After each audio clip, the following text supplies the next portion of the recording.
Jésus a été rejeté pour que nous soyons acceptés.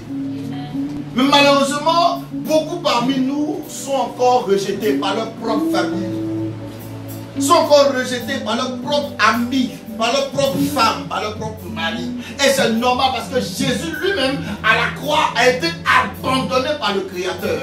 Il devait traverser tout ce que tout homme a traversé. Il devait montrer le chemin pour dire qu'il y aurait un moment où Dieu même va tourner le dos.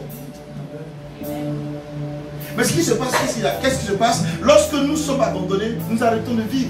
Le rejet se définit comme un sens, n'est-ce pas? De quoi? De ne pas être désiré. Quand quelqu'un ne te désire pas, on te rejette. Quand tu te sens indésiré dans un foyer, dans une maison, dans une église, tu te sens rejeté. Il y a beaucoup de personnes qui ne viennent plus à l'église parce qu'ils se disent que non, quand je vais là-bas, on me regarde mal. C'est normal, c'est normal. Et souvent, je peux te donner un regard qui ne te rejette pas, mais parce que toi-même déjà, tu étais blessé dans ta vie, tu étais blessé dans ton passé, tu supposes que c'est le regard du rejet.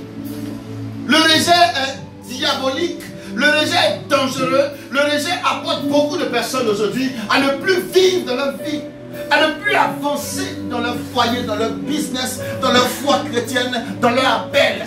Quand on est rejeté, on devient satisfait. J'ai vu un homme souffrir pour sa femme. Il faisait tout pour sa femme. Elle veut dire à minuit, elle veut ice cream, c'est-à-dire des glaces. Il sort, il fait tout, il donne tout à sa femme. Et sa femme lui dit, c'est pas suffisant. Vous savez pourquoi? Elle a été brisée par son premier amour. Donc, ouais, quel que soit ce qu'un homme ou une femme fait pour elle, ou pour lui, il y a toujours quelque chose en arrière qu'il veut. Le rejet nous apporte aujourd'hui, n'est-ce pas, d'avoir peur. Et cette peur nous donne de faire des erreurs. Le rejet nous donne d'être négatif. On est tellement négatif qu'on a des pensées perverses. On voit quelqu'un donner une accolade, oh il est amoureux. On voit quelqu'un donner un bisou, oh il est amoureux. On voit quelqu'un calme, il est malheureux. On voit quelqu'un rit, il n'a pas de vision. On est tout le temps en train de voir le mal partout. La Bible dit que celui qui se met à pas faire ce qui lui plaît. Quand quelqu'un va dans son coin et dit non, moi j'aime pas ceci, j'aime pas ceci, tu ne réussiras jamais dans ta solitude. Tu as toujours besoin de quelqu'un. Tu as toujours besoin de te connecter à quelqu'un. Même Jésus qui était Dieu. La Bible déclare qu'il passait toute la nuit à prier. Et il a commencé à sélectionner ses disciples. Parce que tu as besoin d'une église. Tu as besoin de minimum de 12 personnes autour de toi. Comme une église pour te motiver. Il y a un qui va te trahir. Il y a un autre qui va te blesser. Il y a un autre qui va te fendre. Il y a un autre qui va douter de toi. Mais ne te confie pas seulement aux 3 personnes qui ont blessé ton esprit. Confie-toi aux 9 personnes qui continuent à travailler pour toi. Une seule personne ne va te blesser pendant l'église. Une seule personne ne va te blesser pour fuir ta carrière. Une seule personne ne va te blesser pour abandonner ton mariage. Une seule personne ne va te blesser, alléluia, dans ce que Dieu t'a appelé à faire. Enfant de Dieu, est-ce qu'aujourd'hui tu ne te vends pas moins cher? Est-ce qu'aujourd'hui, il y a des personnes aujourd'hui qui savent que s'ils font le malin, tu vas les suivre? Il y a des gens qui ont compris l'homme aujourd'hui. L'homme aujourd'hui aime souffrir pour recevoir. Non, non, non, non, tu n'as plus sur la malédiction d'Adam. Tu es sur la bénédiction de Dieu. La bénédiction, tu mangeras la sueur de ton front. C'est la malédiction d'Adam. La bénédiction de Dieu, tu veux le juste vivre par sa foi. Encore de Dieu, c'est même que tu sors du rejet. Si tu étais rejeté par ton père, c'est l'erreur et la bêtise de ton père. Si c'est ta mère, c'est l'erreur et la bêtise de ta mère. Si c'est ton ex, c'est l'erreur et la bêtise de ton ex. Mais aujourd'hui est un jour nouveau. L'esprit de Dieu me dit, il ne veut plus que tu sois sous l'esclavage. On n'a pas une grande valeur de soi-même. Quand on est rejeté, on est beaucoup découragé dans la vie. On est tout le temps découragé. Tu as tout le temps besoin de quelqu'un pour te fortifier, pour te motiver. Quand on est rejeté, on n'a jamais d'espoir. Tu as beau donner, ils n'ont pas d'espoir. Mais l'Éternel te promet une chose. Il dit avec compassion, avec la grande compassion que j'ai, je vais te reprendre. Enfant de Dieu, je préfère t'abandonner par quelqu'un qui me promet qu'il va me reprendre que par quelqu'un qui m'abandonne simplement au moment où j'ai besoin de lui. Vous savez pourquoi? Parce que le même Dieu qui t'a dit non hier peut te dire oui aujourd'hui. Le même Dieu qui a fermé la porte hier peut ouvrir la porte cette fois-ci. Et crois-moi, quand Dieu ferme une porte, c'est parce que tu es tout fat, tu es tout big, tu es tout fort, comme l'âge de rentrer dans cette porte. Donc la porte est ferme. Et tu dis Seigneur, pourquoi? Mais la porte est trop petite pour toi.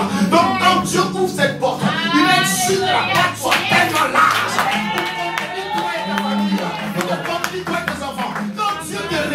C'est parce que le moment n'est pas arrivé. Quand Dieu te rejette, c'est parce que tu es dans le péché. Quand Dieu te rejette, c'est parce que tu as besoin d'ouvrir tes yeux pour te repentir. Mais lorsque tu te repens, il déclare ici comme une femme abandonnée, comme une femme veuve. Est-ce que tu de l'histoire de Ruth, il fallait que son mari meure pour qu'elle connaisse Boaz. Il fallait que la porte soit fermée dans ta vie pour que Dieu puisse ouvrir les fenêtres.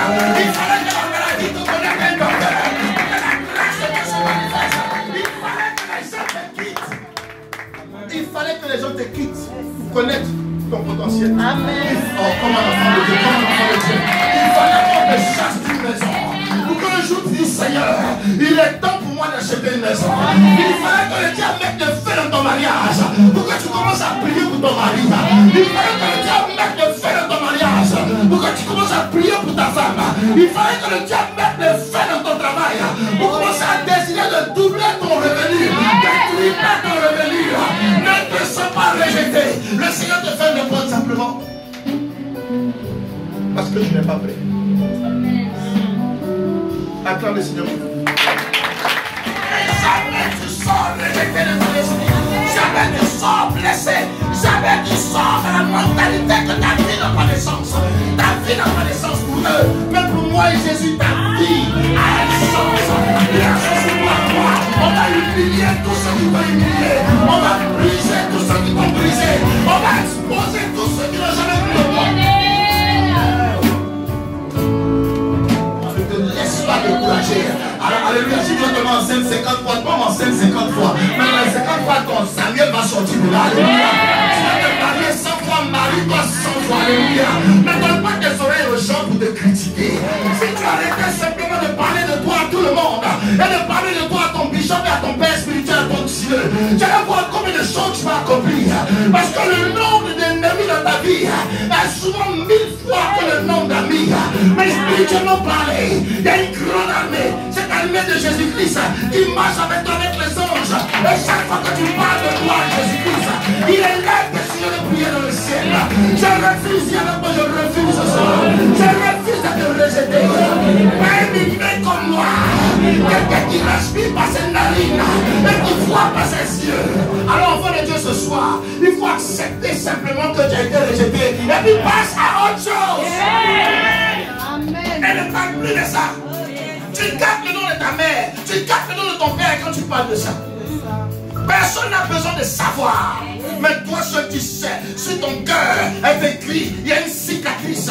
La cicatrice de blessé, la cicatrice du rejeton. Mais la Bible déclare que le rejeton de la tribu de Judas était cette pierre angulaire que les bâtisseurs ont rejeté. Les bâtisseurs te rejettent, mais Dieu va t'utiliser pour bâtir.